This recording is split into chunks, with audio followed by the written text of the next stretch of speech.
오늘은요 아주 귀한 전도사님을 모셨습니다. 남부 장로교회 섬기고 계시는 공진 전도사님이신데요. 우리 너무 잘 알죠?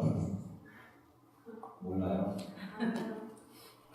네, 제가 모셔야지 했는데 저희 머리가 까만 머리여가지고 까먹다가 제가 지난주에 다그렸는데 흔쾌히 하나님의 말씀을 가지고 나눠주신다고 말씀해 주셨습니다. 우리 전도사님께서 나오실 때 제가 나올 때처럼 무표정한 표정 보이지 마시고요.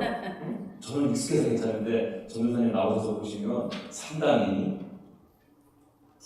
어색하실 수도 있으니까 한번 이렇게 스마일 한번 해보세요. 응? 스마일하고요. 나오실 때 환영하는 의미로, 그리고 이 시간에 전도사님 통해서 하나님께서 주실 말씀을 기대합니다. 이 마음 가지고 박수로 환영했으면 좋겠습니다. 전도사님 나오실 때 나와주십시오.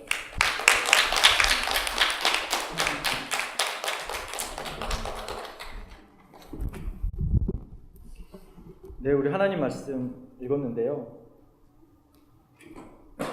말 잘 들리죠? 예, 마이크 안 쓰고 하겠습니다. 샬롯 투스데이가 참 좋습니다. 제가 한국에 있을 때는 이 가까운 데 집회 장소가 많이 있었어요. 뭐 마커스도 있고, 뭐 뉴제인 워십도 있고, 가까운 기도원도 있어서 제가 영적으로 공급받아야겠다 생각이 될 때마다 가까운 곳을 찾아서 예배드리고 기도할 공동체가 있었는데 샬롯에 와보니까 그런 공동체가 없는 거예요. 그래서 그 많은 분들에게 또 추천을 받아서 미국 교회 몇 번 갔거든요. 가서 이제 기도 제목을 가지고 여러 가지 고민과 염려들을 가지고 가서 이제 말씀을 듣고 찬양을 하는데 뭐 알아들을 수가 있어야지 그 말하는 이 메시지들마다 마음이 불편하고 올 때는 이 영어에 대한 부담감과 짐을 더 안고 돌아오는 이런 시간들이 있었습니다. 후에 샬투가 있다는 소식을 듣고요. 한동안 못 오다가 저의 안에도 갈급한 마음이 있어서 찾아오게 되었습니다. 이 교회에서 사역을 하다 보니까 이렇게 앉아서 이렇게 마음껏 예배드릴 수 있는 이런 자리가 저에게 많이 부족했는데 샬투가 저에게 그런 자리였습니다. 그리고 또 여러분들이 얘기 들어보니까 뭐 1년 동안에는 아무 사람도 없이 그냥 모여서 예배만 드리고 이러기가 참 쉽지 않은데 오랜 시간 동안 너무 귀한 이 단체이다. 또 더군다나 청년들이 이렇게 모이는 것 자체가 너무 귀하다 이런 생각이 듭니다. 그래서 여러분 맨 처음에 제가 샬투에 나가서 너무 은혜를 많이 받았어요. 말씀에도 은혜 받고 찬양 가운데도 은혜 받고 이렇게 은혜 많이 받다가 이제 제 신분이 전도사라는 걸 이제 좀 노출이 되고 그런 생각이 들었습니다. 말씀 부탁을 안 받았으면 좋겠다 이런 생각이 들었어요. 왜냐하면 교회에서도 늘 이렇게 말씀 전하는 자리에 자주 서고 또 아니면 방송팀에 있고 이러다 보니까 내가 이렇게 말한 대로 앉아서 온전히 예배만 집중할 수 있는 기회가 많이 없기 때문에 내가 이 공동체는 좀 그런 공동체가 되고 싶다. 온전히 가면 벗고 하나님 앞에 1대1로 이렇게 예배하는 그런 공동체였으면 좋겠다. 이런 생각이 들고 물론 여러분들도 우리도 특별히 당신을 보실 생각은 없었다 이렇게 생각할 수도 있는데 저는 맨 처음에 그런 마음을 가지고 있었습니다. 웃음 고맙습니다. 그런 마음을 가지고 있었습니다. 근데 여러분들과 교제하고 또 예배를 드리면서 제가 또 은혜를 많이 받고 이러면서 욕심이 조금씩 생기는 거예요.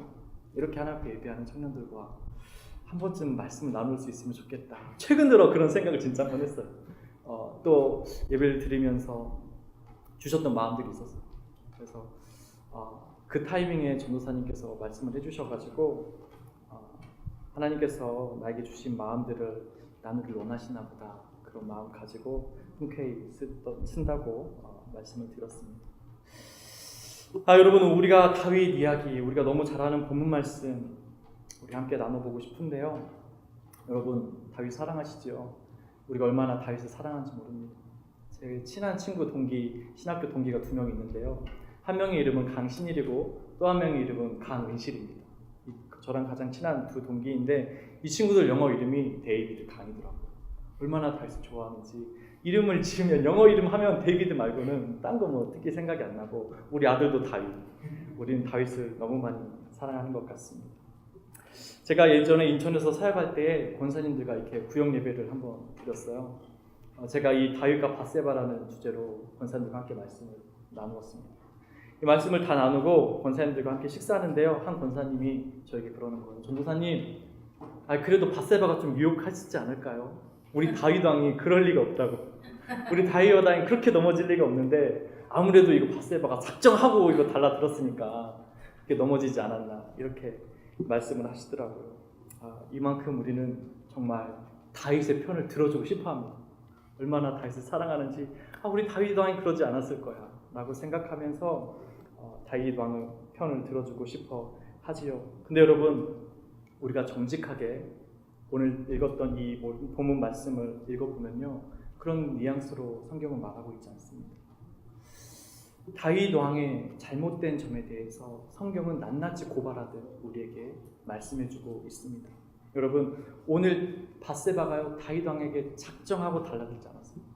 성경은 오늘 우리에게 뭐라고 강조하고 있냐면 우리아의 아내 밧세바라는 말을 자꾸 사용하고 있고요. 성경에는 이런 말이 자주 등장해요. 우리아의 아내 밧세바. 여러분, 마태복음 1장에 보면요, 우리 예수님의 계보가 나오는데 누가 누구를 낳고 누가 누구를 낳고 누가 누구를 낳고 이런 말씀이 계속 기록되어 있습니다. 그 예수 그리스도의 계보를 나열하는 이 성경에 다윗 때에 와서는 뭐라고 얘기하냐면 이렇게 얘기하는 거예요. 다윗은 솔로몬을 낳고 이렇게 얘기하지 않고요. 다윗은 밧세바에게서 솔로몬을 낳고 이렇게도 얘기하지 않고요.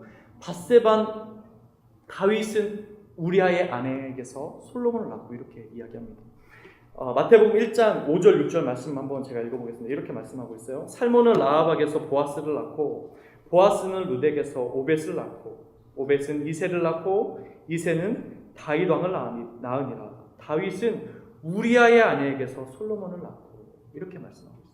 그러니까 밧세바를 그냥 밧세바로 말하지 않고 우리아의 아내라고 성경은 강조하고 있습니다. 하나님께서 맺어주신 부부의 관계, 그 언약의 관계를 강조하고 있는 것이죠. 그러니 밧세바와 우리아의 관계는 하나님이 언약 가운데 맺어주신 결혼의 그런 관계였다는 것입니다. 둘 사이가 친밀했다는 것입니다. 근데 여러분, 다윗이 밧세바가 유혹했기 때문에 그 유혹에 빠져 넘어갔다, 이렇게 보기란 좀 어렵습니다. 근데 여러분, 100번 양보해서 이렇게 한번 유추해보세요. 그래, 밧세바가 진짜 작정하고 다윗을 넘어뜨리려고 그랬어. 왕비가 되고 싶어서 정말 작정하고 날 잡아서 그날 다윗을 넘어뜨리려고 작정했어. 한번 생각해 보시게요. 그렇다고 해서 다윗의 죄가 가벼워질까? 성경에는요, 이 부분을 좀 다른 창세기에서 이렇게 얘기하고 있어요. 요셉이 종으로 끌려가서 보디발의 집에 종의 총무로 일을 감당하게 됩니다. 그때 이 보디발의 아내가 이 요셉이 마음에 들었어요. 한날은 보디발이 출장이 나가 있고 이 보디발의 아내가 집에 있는 모든 종들을 다 몰랐습니다. 그날따라 요셉이 일하면서 좀 이상했을 거예요. 아니, 다 종들이 어디 있지? 그런데 저기 복도 끝에서 보디발의 아내가 자기 보면서 잉크를 하고 허벅지를 들어 올리고 막 이러면서 유혹을 하는 거예요. 이제 피할 수 없는 자리까지 왔습니다.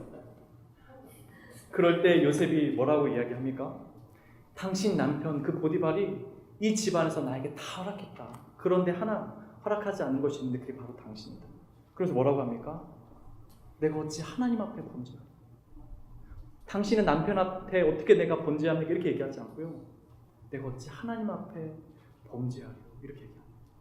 여러분, 작정하고 유혹했는데 넘어지지 않았습니다. 여러분, 성경에서 이 창세기에서 요셉을요, 죄를 범했다 이렇게 보지 않습니다. 오히려 어떻게 내가 하나님 앞에 범죄하려 이러면서 자신이 하나님 앞에 섰다는 것을, 자신의 하나님 앞에 선 자라는 것을 강조하고 있죠. 오히려 하나님의 영광을 드러내는 거예요. 근데 오늘 본문에서 밧세바가 작정하고 다윗을 유혹했다 할지라도 다윗이 피할 길이 없습니다. 여러분, 죄라는 것은요, 유혹이 왔다고 그것이 죄로 성립되지 않습니다. 유혹이 왔을 때, 그 유혹에 내가 반응했을 때만 그것을 죄라고 합니다. 유혹이 왔을 때도 하나님의 영광을 충분히 드러낼 수 있습니다. 다윗은 피할 길이 없습니다.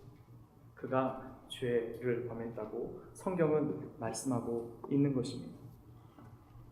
오늘 말씀을 한 절 한 절 우리가 읽으면서 어떤 부분을 고발하고 있는지 우리가 함께 살펴보길 원합니다.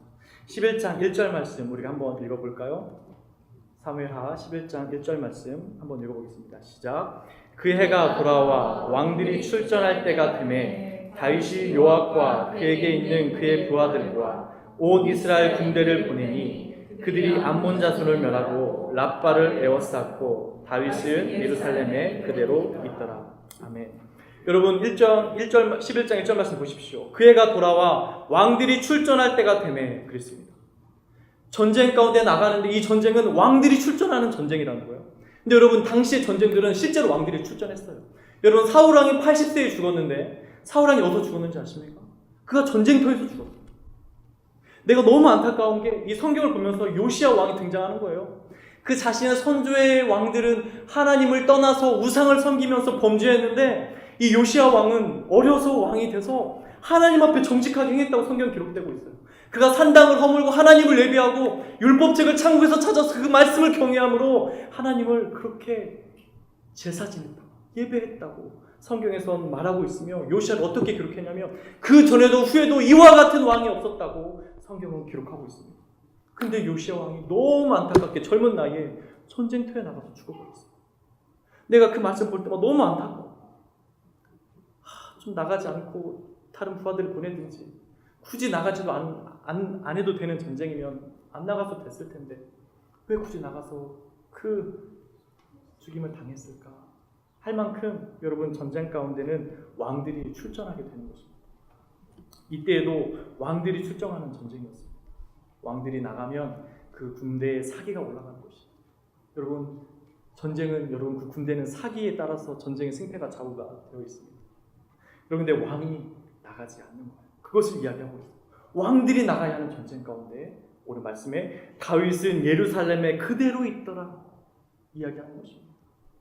2절 말씀 다 같이 읽어보겠습니다. 시작. 저녁 때에 다윗이 그의 침상에 일어나 왕궁 옥상에 거닐다가 그곳에서 보니 한 여인이 무릎을 꿇는데 시시하다고 보인지라. 네, 여러분 제가 이 2절 말씀 예전에 읽고서요 이렇게 생각했어요.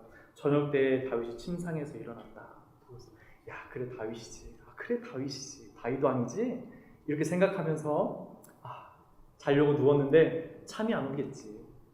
왜? 자기 군사들이 지금 전쟁 가운데 있으니까. 자기 너무나도 소중한 군사들이 나의 백성들이 전쟁 가운데 전쟁하고 있으니까 잠이 안 오겠지.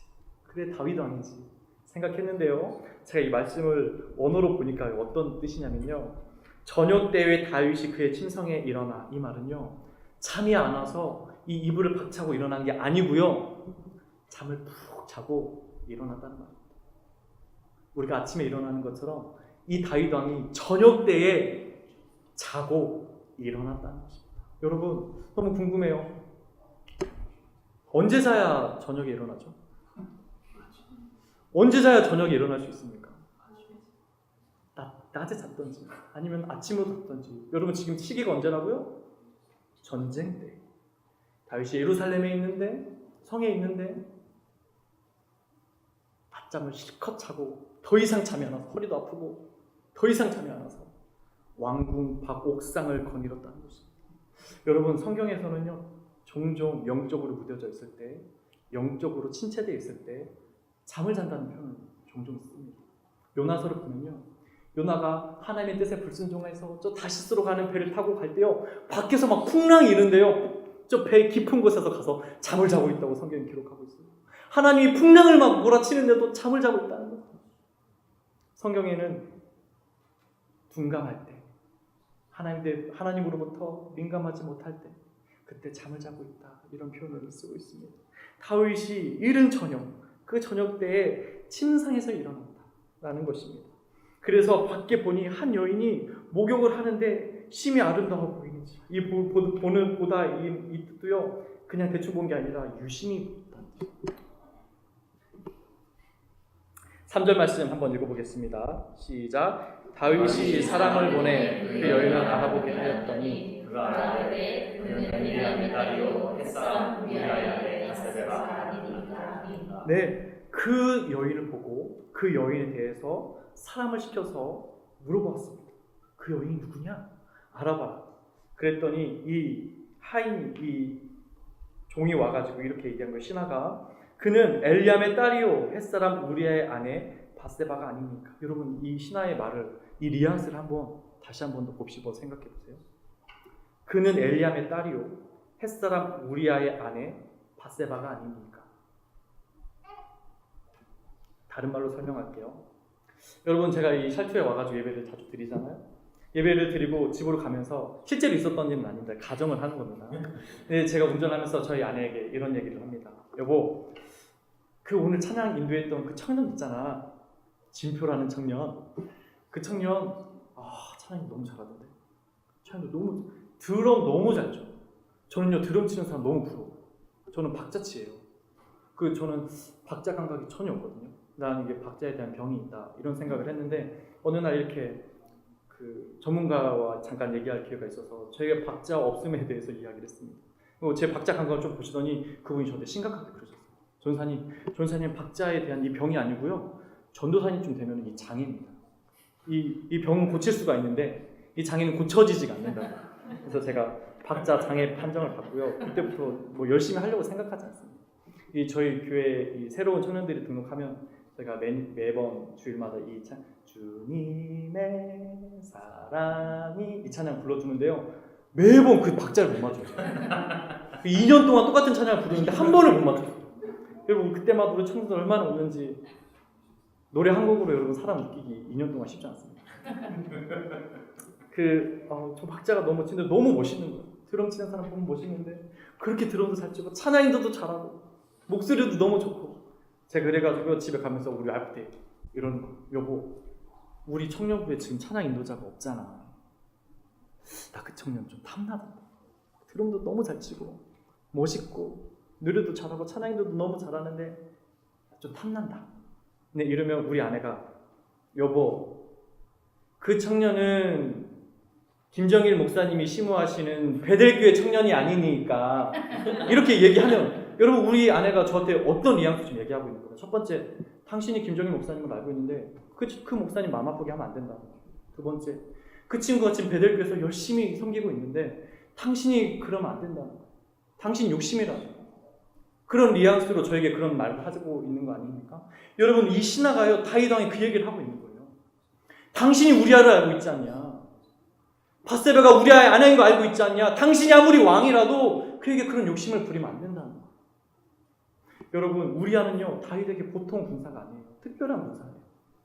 사무엘하 23장에 보면요 8절 이하부터는 다윗의 용사 이러면서 37명이 나타납니다. 이 다윗에게 군사는 수만 명 있었어요.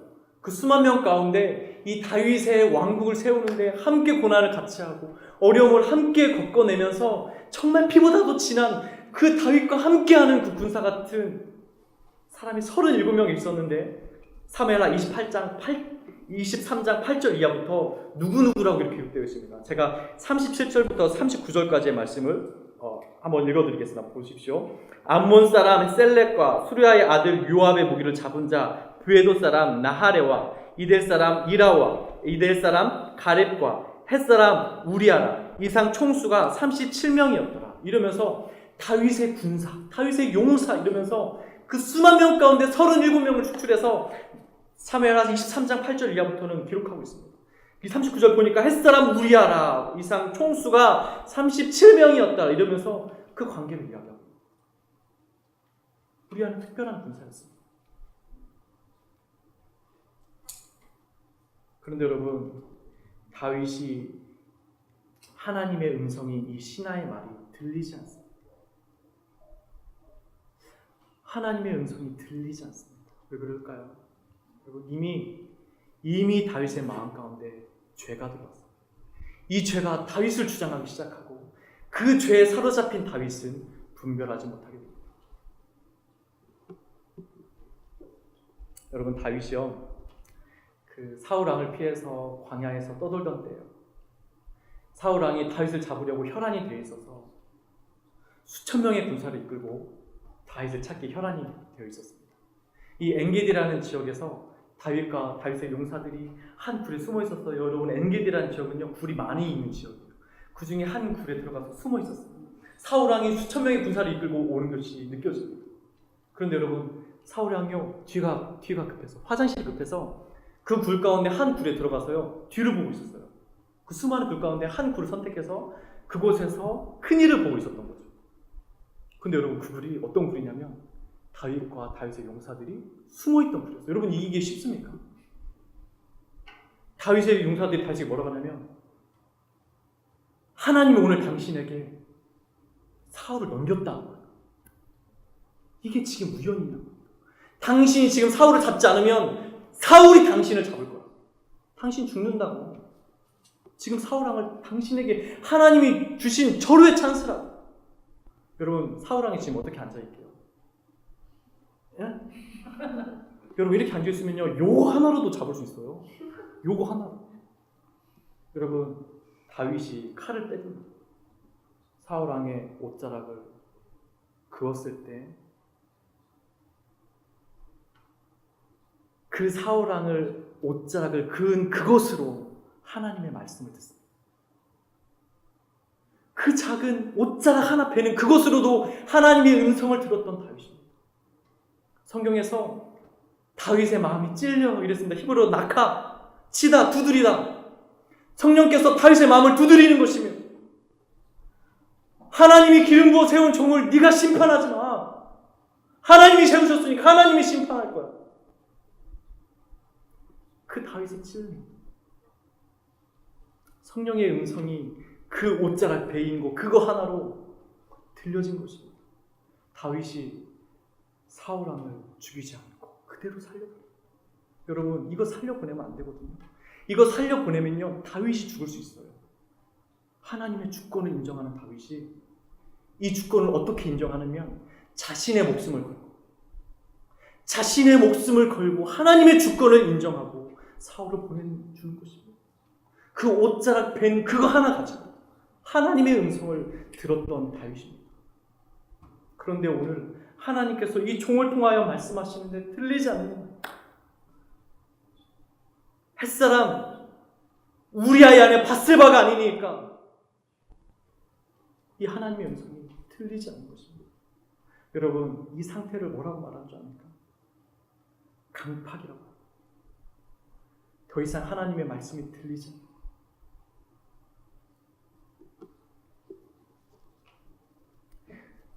그래서 그날 당장 그 여인을 데려오고 그 여인이 그날 밤으로 인하여 잉태를 하게 되었습니다.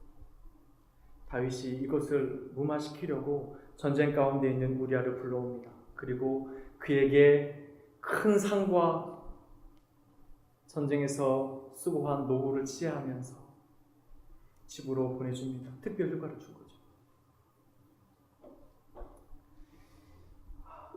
그 특별 휴가를 받고 왕이 하사한 그 음식을 받습니다. 그런데 여러분, 우리아가 집에 가지 않습니다. 8절 9절 말씀 우리 함께 읽어볼까요? 우리 8절 9절 말씀 함께 읽어보겠습니다. 시작. 그가 또 우리아에게 이르되 내 집으로 데려가서 닭을 씻으라니 우리아가 왕궁에서 나가되 왕의 문신군이 뒤따라가니라. 그러나 우리아는 집으로 내려가지 아니하고 왕궁문에서 그의 주의 모든 그 아들과 더불어 앉으라.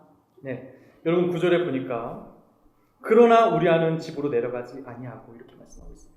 여러분, 여기서 말한 그러나, 이 그러나는요, 지금 11장 1절부터 계속해서 그 3절까지 나오는 다윗의 모습. 전쟁 때가 되었는데 왕은 예루살렘에 있더라. 그리고 그가 한참 잠을 자고 저녁에 일어나서 돌아다니느니라. 이거에 대한 모든 다윗의 행위에 대한 그 그러나. 성경 뭐를 얘기하고 있냐면, 그러나 우리야, 다윗 봤지? 다윗은 왕이 출정하는 그 전쟁에 나가지 않고 그 성 안에 있어. 그가 낮잠을 자고 잠이 안 와서 성궁안을 거닐고 있는 그때에 그러나 우리아를 봐. 우리아는 집에 가지 않아. 그곳에서 자기 군사들과 함께 있어. 그것을 이야기하고 있는 것입니다. 그러나 여러분, 우리아가 얼마나 집에 가고 싶었겠습니까? 여러분, 사람 마음은요 다 똑같아요. 다 똑같아요. 여러분, 이번 여름에 휴가를 어디로 다녀오셨어요? 저희 가정은 이번 여름 휴가를 시카고로 다녀왔는데요. 그 유명한 코스타에 다녀왔습니다. 다녀와서 너무 좋았어요. 아침부터 찬양하고 말씀 듣고, 또 밥 먹고 찬양하고 말씀 듣고, 또 강의 듣고, 또 밥 먹고 찬양하고 말씀 듣고, 믿음의 사람들과 교제하고, 일주일 동안 있는 시간이 너무 행복하더라고요. 제가 끝나갈 쯤 되니까 너무 아쉬운 거예요. 진짜 이거 일주일만 더 있으면 좋겠다 생각이 들 만큼 너무 아쉬웠습니다. 그런 너무 아쉬운 마음을 가지고 그래도 어떻게 끝났으니까 와야죠. 오고 집 문을 다 열었는데요.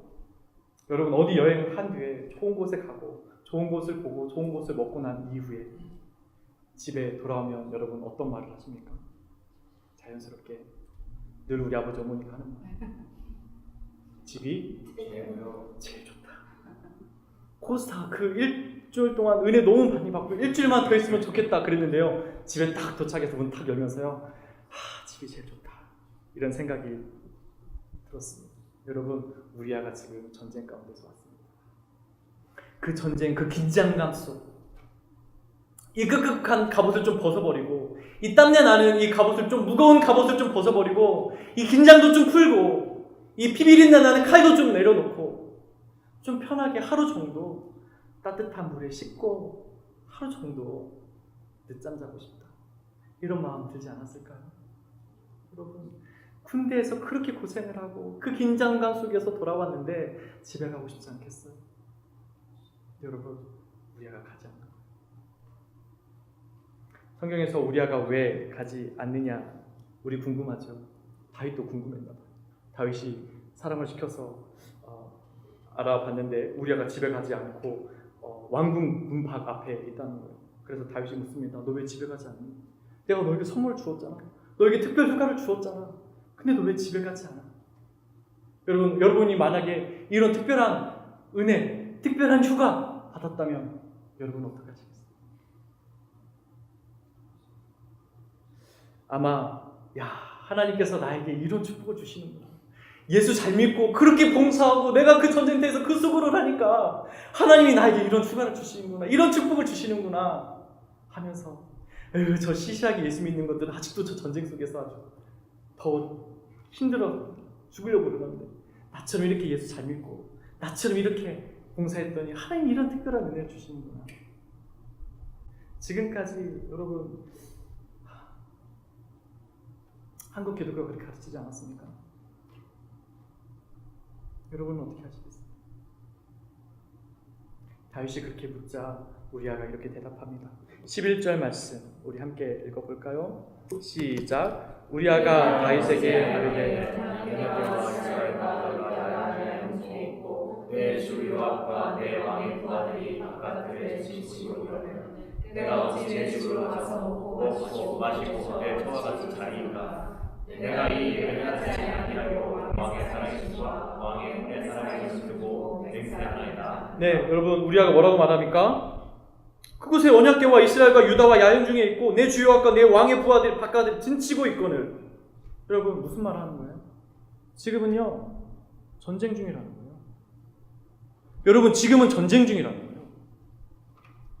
여러분, 지금 전쟁 중인 걸 아십니까?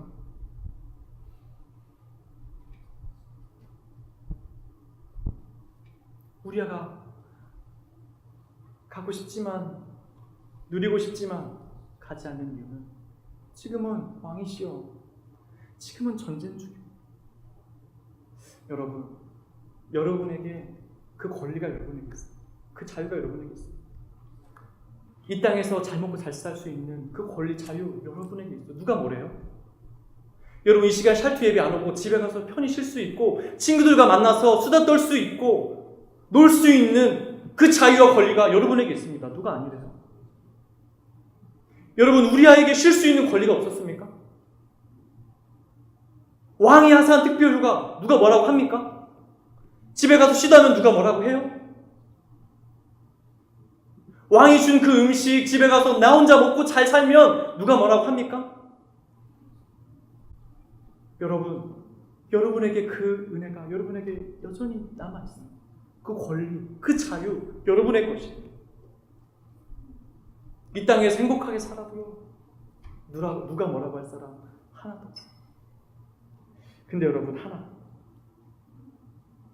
지금은 전쟁 중이라는 거예요. 전쟁 중이라고 얘기하면서 더 자세히 우리아는 이렇게 이야기하고 있어요.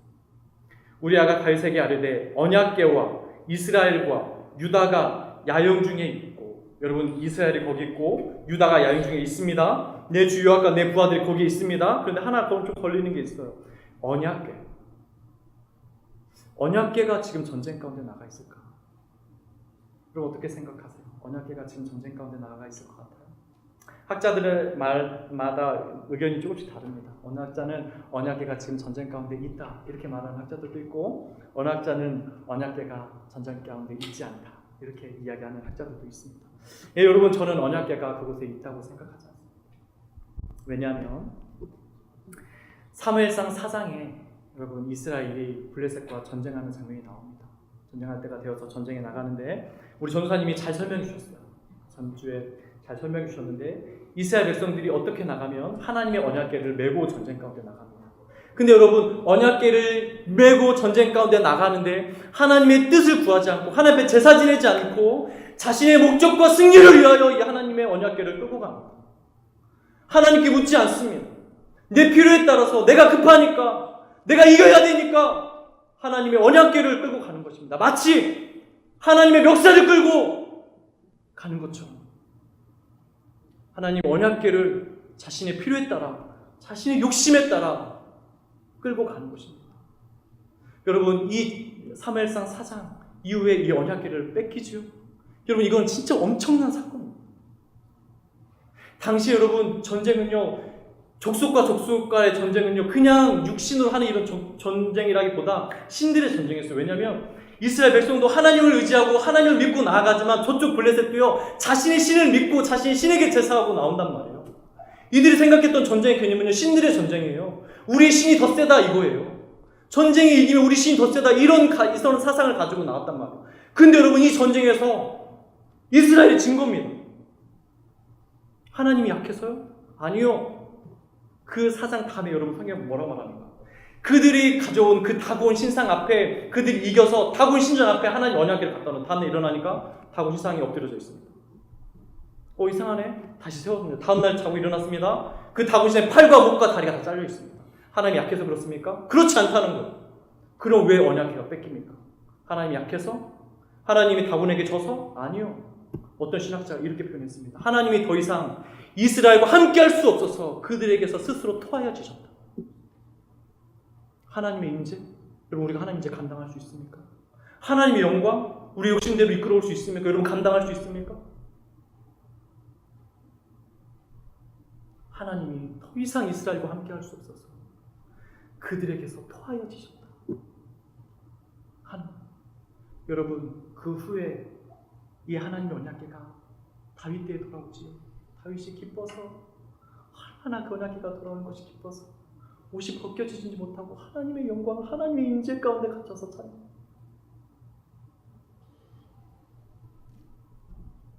그렇기 때문에 언약궤가 지금 전쟁 가운데 있다고 생각하지 않는 것입니다.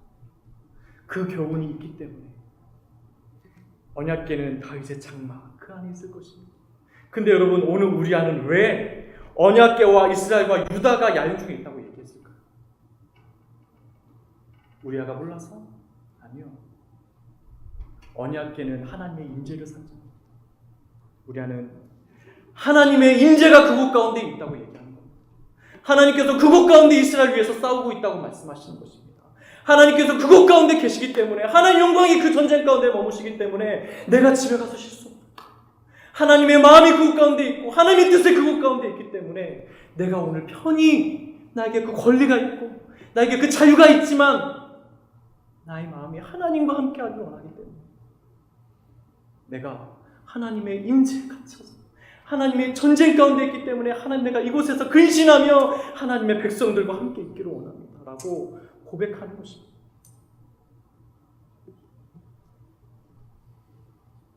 여러분 예수님께서 십자가에 달리시기 전에 잡히시기 전 금날 밤에 하셨던 기도가 생각이 나십니까? 겟세마네 동산에서 예수님께서 땀방울이 핏방울이 되도록 기도하시면서 아버지 할 수만 있거든 이 고통의 잔이 내게서 비껴가게 하여 주옵소서.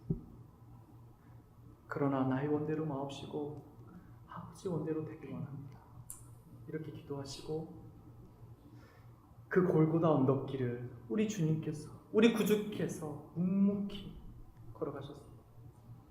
그 십자가에 달리셔서 그 능력 많으신 분이 충분히 내려올 수 있으신 분이 네가 하나님의 아들이거든 그곳에서 내려오라는 그 조롱소리에 자신의 능력을 감추시고 순전한 어린 양처럼 너무 힘없이 그곳에서 죽으셨습니다.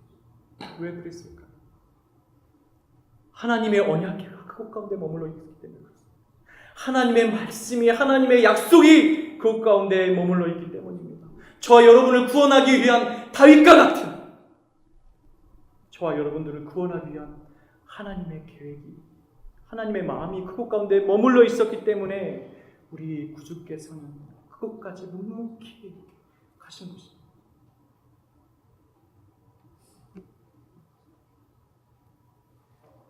우리아가 다윗에게 나는 가지 못합니다.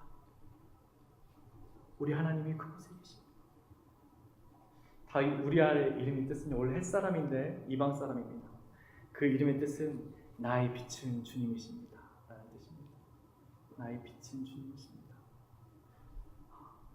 빛이 있는 곳에 나도 함께 가고 주님이 있는 곳에 나도 함께 있고 고백한 것처럼 왕궁에서 첫날보다 주의 성 문지기를 한 날이 좋사오.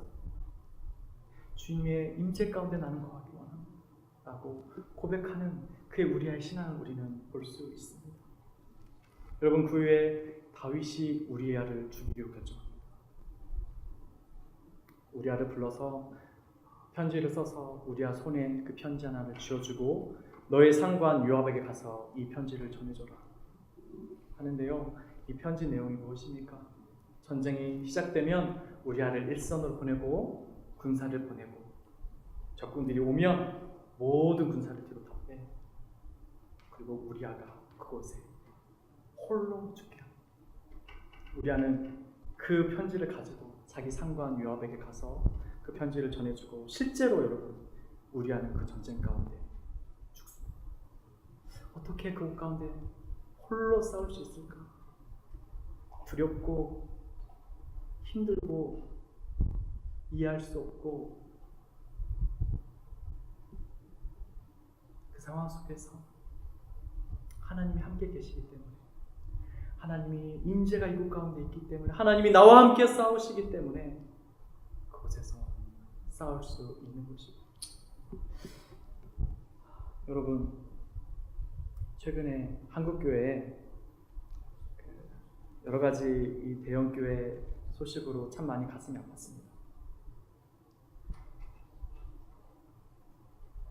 그런데 한 소식이 들렸는데요. 너무 기쁘고 감사한 소식이었습니다. 한국교회 유명한 이 지구촌 교회라고 하는 이 교회인데요.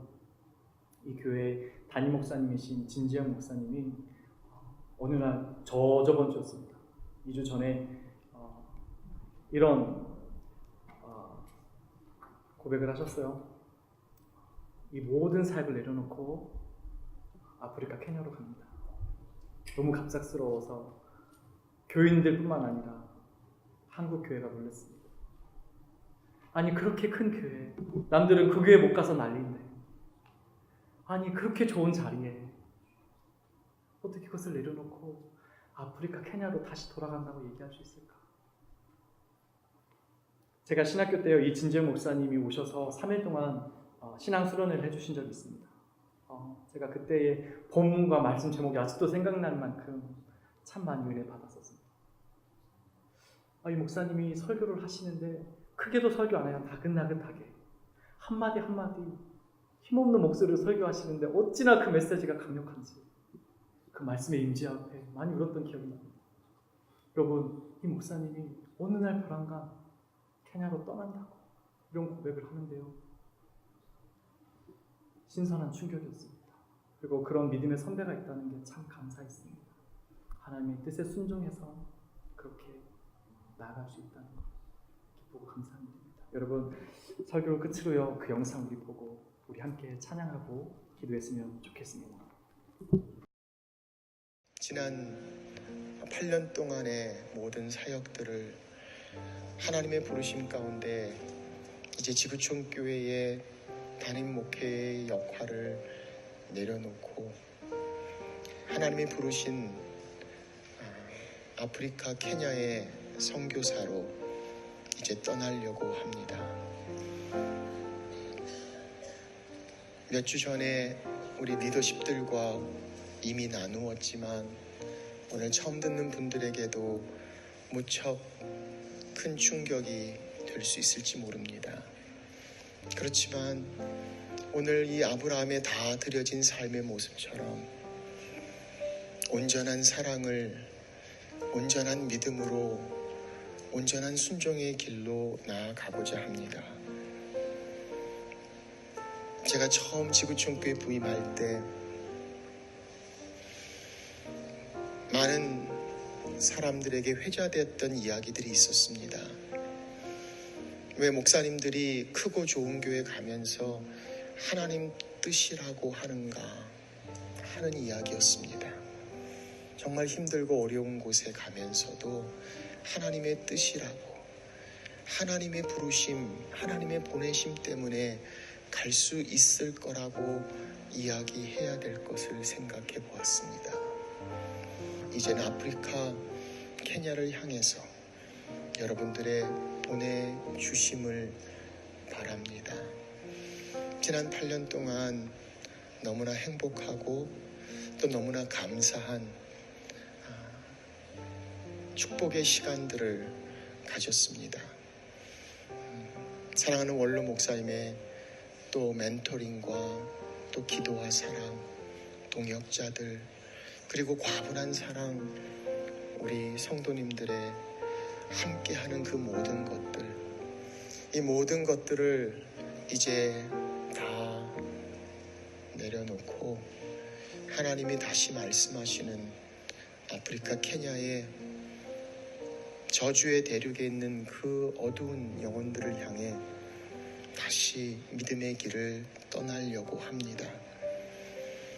떠남이 얼마나 힘든 것인지, 오늘 이 자리에 오기까지 얼마나 많은 시간 동안 기도 가운데 하나님의 뜻을 구하는 힘든 순종의 시간들이 있었습니다. 그러나 오늘 그 떠남이 힘든 아브라함의 모습처럼 그럼에도 불구하고 하나님의 부르심 가운데 이제 믿음의 길을 저희들이 가고자 합니다. 지금 하나님의 교회가 잘 성장하고 건강한 우리 지구촌 교회입니다.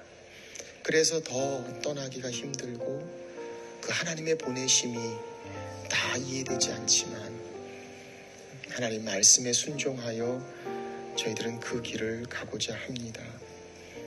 그 힘든 결정 앞에 여러분들 기도해 주시고, 오늘 무엇보다도 우리 지구촌 교회 전에 그 어려웠던 승계의 과정 가운데서도 하나님이 주신 은혜와 성숙함으로 얼마나 많은 교회들에게 건강한 교회로서의 성숙한 모습을 보였던 것을 기억하며 이후에도 하나님께서 우리 교회를 축복하시고 그렇게 귀하게 사용하실 거를 저는 믿습니다. 그 일이 잘 이루어지도록 끝까지 제가 오늘 바로 제가 떠나는 게 아니니까 하나님 은혜 가운데 끝까지 하나님의 교회가 주님 기뻐하시는 교회의 모습으로 잘 쓸 수 있도록 그렇게 돕고자 합니다. 하나님의 부르심 앞에 순종하고 가는 그 길에 오늘 사랑하는 여러분, 오늘 그렇게 아브라함이 온전히 하나님 앞에 드려진 것처럼 다 드리는 사랑, 하나님만이 다 드릴 수 있는 믿음, 하나님이 준비하시고 예비하시고 인도하시고 다 드려지는 순종, 온전히 그렇게 드려질 수 있는 드리는 삶, 우리 지구촌 교회 또 부족한 제 삶이 되기를 주의 이름으로 축원합니다. 기도하겠습니다.